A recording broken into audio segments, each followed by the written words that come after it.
कैसी बात कर रही हो पीयूष की अम्मा। सुबह से 4 कप चाय, 2 बार नाश्ता और इतनी सारी बहू के हाथ की नमकीन तो खा चुकी हो, फिर भी ऐसा बोल रही हो। अरे कुछ तो डरो ऊपर वाले से। तभी वहाँ पीयूष आ जाता है। क्या है सरस्वती, इतनी देर लगती है क्या टिफिन बनाने में? एक काम है घर का तुम्हारे पास, वो भी नहीं कर पाती हो वक्त पर। आपका टिफिन टेबल पर रखा है और नाश्ता भी, बाकी का सामान बेड पर रखा है और अब मैं मंदिर जा रही हूँ। सरस्वती मंदिर चली जाती है। उसके जाने के बाद घर में, यार माँ कैसी गवाह लड़के से शादी करा दिया है। मंदिर, पूजा, किचन और सास ससुर के सिवा इसे कुछ दिखता ही नहीं है कि कैसे खुद को स्मार्ट बनाकर रहना होता है, कैसे लोगों से जुड़ना है, बातें करनी है, ऐश करना है। अरे पैसा बचाओ और कुछ आता ही नहीं इस लड़की को। जो क्वालिटी तू गलत तरीके से बता रहा है ना, दरअसल एक अच्छी गृहिणी की वही सारी अच्छाई होती है बेटा। घर को चलाना, समाज में इज्जत दिलाना और घर वालों का ख्याल रखना, और चाहिए ही क्यों? अरे क्यों नहीं चाहिए कुछ और? लड़की ऐसी होती है कि घर आए तो पूरा घर बदल कर रख दे, सभी को खुश रखे।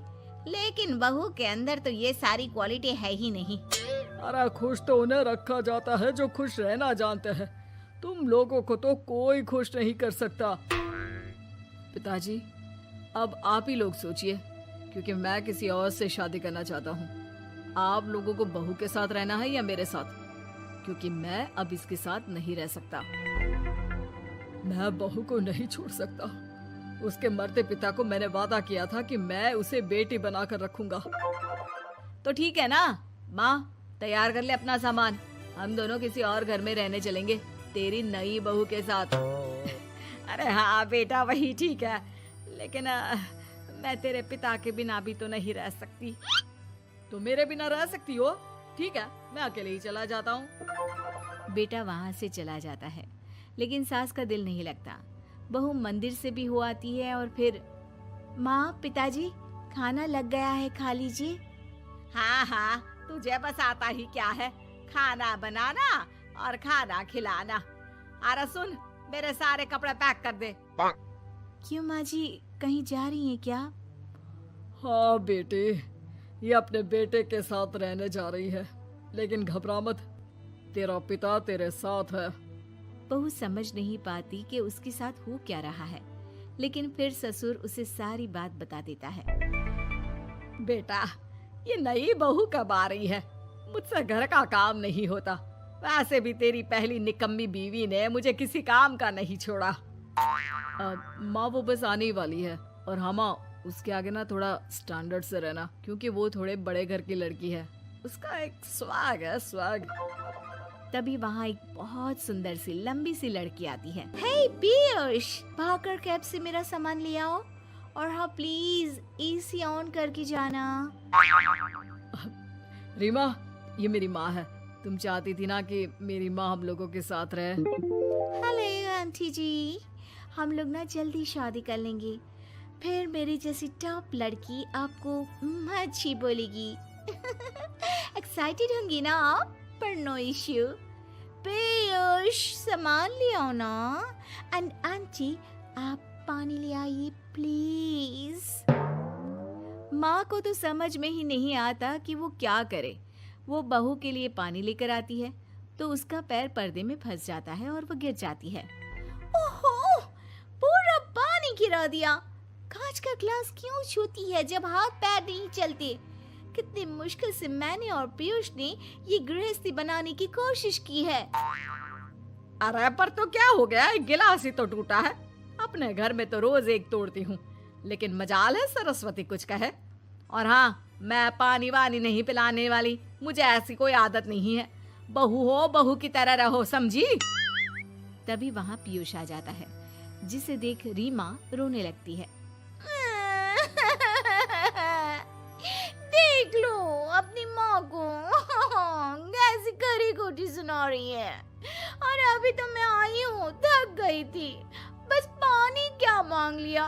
कह रही है बहू हो, बहू की तरह रहो।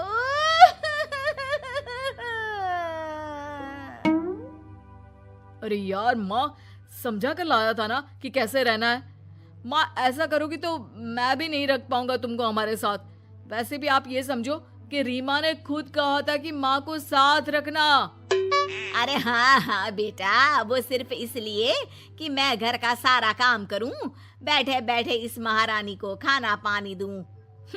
वैसे भी मैं जा रही हूँ। मुझे तो इस लड़की की शक्ल भी अच्छी नहीं लग रही।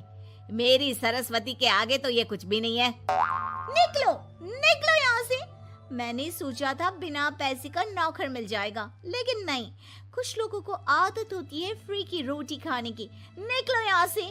पीयूष, धक्के मार कर निकालो इस औरत को यहाँ से। अरे ये कैसी बात बोल रही हो रीमा? ये माँ है मेरी। माँ ना थोड़ी जिद्दी है। अरे वाह बेटा वाह, अभी भी तुझे मेरी ही गलती दिख रही है ना? कोई बात नहीं। माँ वापस घर आ जाती है। बहू, मुझे माफ कर दे बेटा। वो तो शैतान का नानी है। माँ, मैं उनके बारे में कोई बात नहीं करना चाहती। ये मेरा मायका है। अब आप लोग मेरे माता पिता। मैं हमेशा यहीं रहकर आप लोगों की सेवा करूंगी। नहीं नहीं बेटा, हम करेंगे तेरी शादी किसी अच्छे लड़के से। अरे कोई जरूरत नहीं है। मैं देख कर आई हूँ जो हालत है ना पीयूष की, वहाँ नहीं टिकने वाला ज्यादा दिन। ना टिके वो उसकी मर्जी, लेकिन मेरी बेटी इतनी गई गुजरी नहीं है जो उसे कभी भी छोड़ो और कभी भी वापस आ जाओ तो वो तुम्हें अपना ले। अब ज्यादा ही हो रहा है आपका। माना मैंने गलत किया बहू के साथ, लेकिन वो उसका पति है। और फिर कहावत है ना, सुबह का भूला शाम को वापस आ जाए तो उसे भूला नहीं कहते। तभी वहाँ पीयूष आ जाता है। माँ, वो भूला आ गया। मुझे माफ कर दो सरस्वती के जिस गुण को मैं सही नहीं मानता था। दरअसल जीवन को सही तरीके से जीने के लिए वही गुण होने चाहिए। मुझे माफ कर दो सरस्वती। मैं आज के बाद तुम्हें और पापा को छोड़कर कहीं नहीं जाऊंगा। और मुझे भी बेटा। बेटा जहन्नुम में भी जाए तो उसके साथ रहने को तैयार हो जाए, वही तो माँ होती है।